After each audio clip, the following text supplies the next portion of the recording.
Morning, my name is Jasper. I'm on the steering group of economics. And Bristol is one of my favourite cities, as we say. I agree with you, Ellen. Every time I come to Bristol, I have a great time. I meet great people. And I'm always impressed with what I hear about the work that's going on.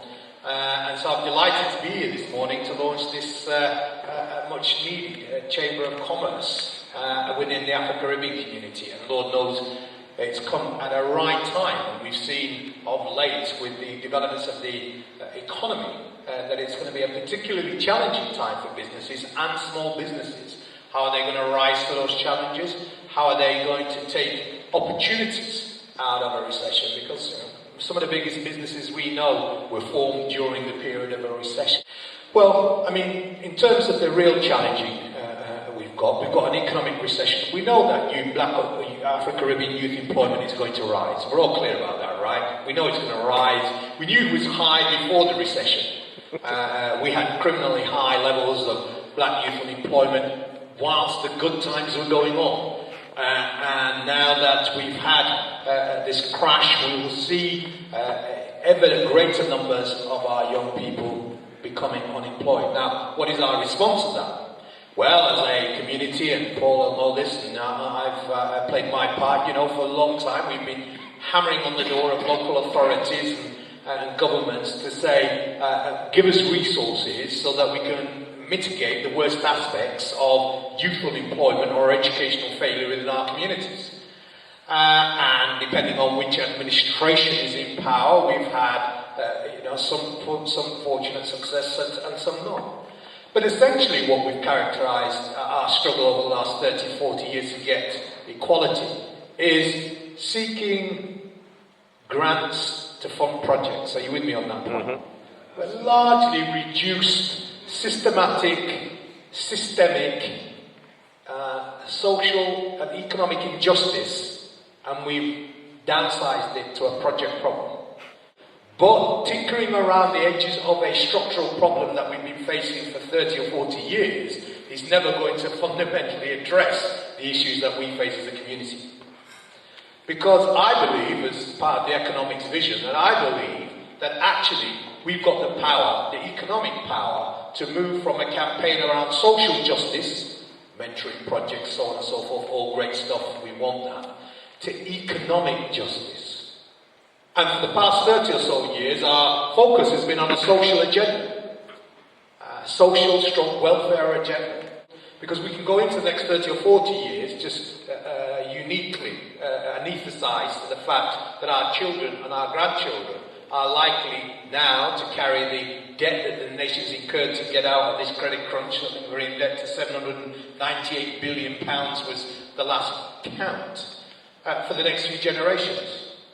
I think as a community we've got to wake up and get out of our dependency on local authority and governments to deal with the structural problems that we face.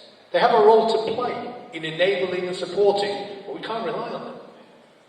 Rather, we can rely on ourselves, because we're often described as a poor community.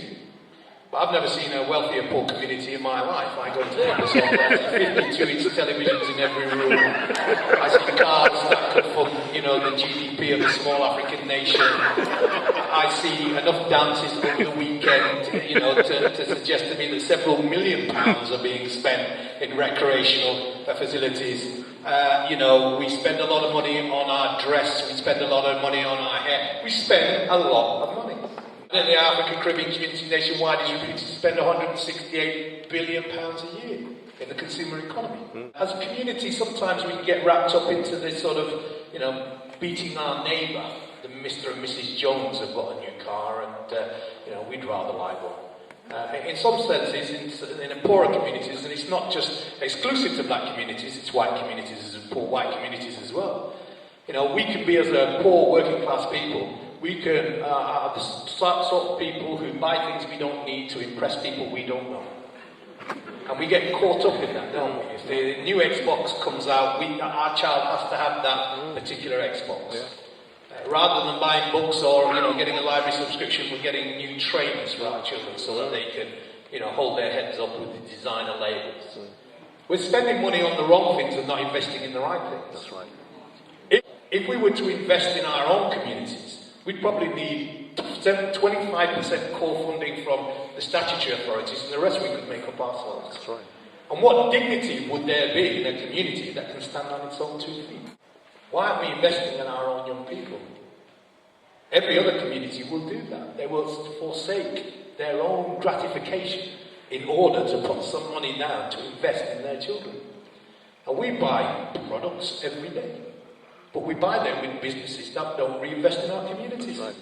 When's the last time Nike opened a school? When's the last time Death Row Records, bought some books for a university? When's the last time Primark invested in your supplementary schools? The fact is, we will spend millions with these companies, and we won't even ask a basic requirement: do you employ any black people? Have you got any black people on the board? How many black people are there on the board of Nike? Or Foot Locker? Or Sky Television?